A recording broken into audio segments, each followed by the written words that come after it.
holding schools accountable for test scores does not make them better schools. It makes them recruit better students. It makes them recruit better students. It makes them selectively retain better students. And for every good school held accountable, it has to have a mirror opposite twin, a failing school. So holding schools accountable to test scores, as my father used to say, is like, he said, never ask someone that you're going to buy a used car from what condition it's in, because you'll just make an honest person lie, right? What we have that needs to be held accountable is to deprive these schools of all of the disciplinary codes that they have that allow them to operate just like a private parochial school, except they don't have the crucifix at the front of the room. And until we do that, until we say, you know what, you want to run a school in this city, open that school up right there on the corner of Martin Luther King and Claiborne, recruit the children in that neighborhood, just like we did before Katrina. If you can work miracles, you recruit from that neighborhood if those children want to attend it. You use the same disciplinary procedures that are used elsewhere. You can have any rule you want, but you can't suspend and expel these students. Your job is to keep them in the school, not out of the school. And until the Bessie board cracks down on this double standard that has created essentially a private school culture within a public school system, holding them accountable to test scores will only make an honest person lie. Absolutely. I applaud everybody for coming out tonight and being engaged in a very important conversation. But the other thing that I want us to kind of keep mindful of, and even when we talk about the voucher program and 5,100 seats, that's less than 1% of the total K-12 student population in the state.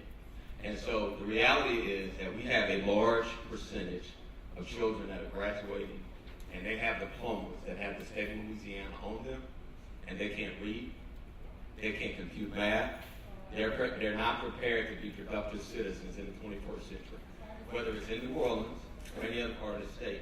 And so, while this is a very complex and a very frustrating conversation at times, I would encourage everybody to stay engaged and stay involved in the process, whether it be at your local school board, whether it be staying on top of RSD, whether it be at Bessie, whether it be at the state capitol.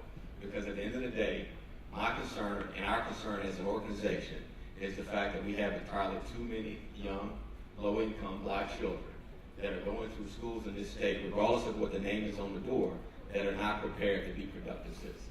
And so I would encourage you, regardless of what your philosophies are, your views are, to reach out to me to see how we can get engaged in the activities that you're trying to do to ensure that every child has access to a high-quality education.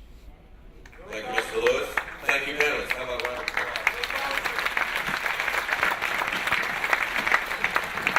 Panelists have been wonderful. The audience has been great. I want to thank you for your commitment and your passion. And now it's time for me to hand it over to the pilot of this program, this plane, Nakundra Norwood, our lovely and talented president.